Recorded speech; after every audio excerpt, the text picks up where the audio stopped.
ज्यादा बदमाशी ना तो भाग जाए के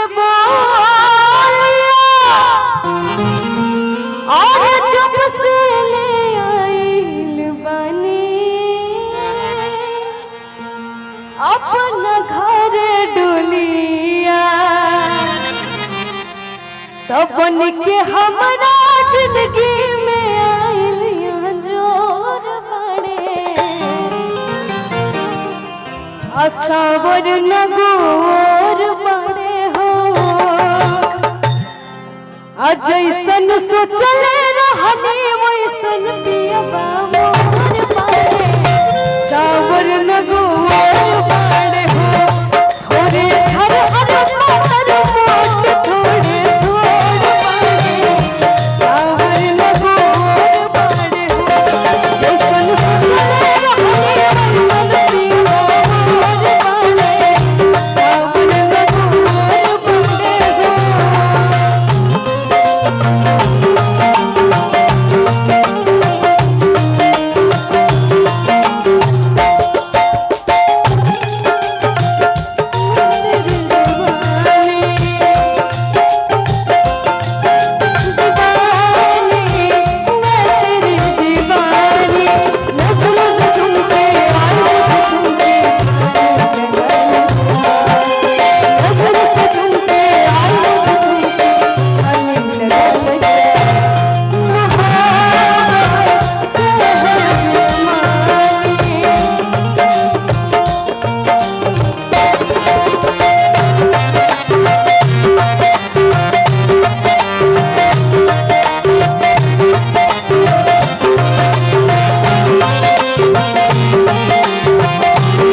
बन के हमरा जिंदगी में आइल जोर बड़े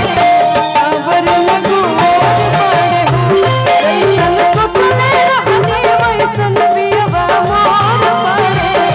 सावर नगोर बड़े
हमार फेवरेट सॉन्ग है थोड़ा सा सुना देते हैं ऐसा नहीं की हम मिले खातिर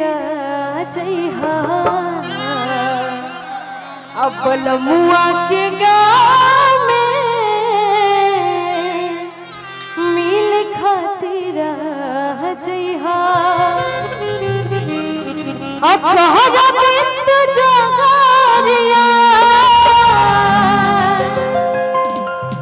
पिपरा के छाँव में गोविंद जगारिया पा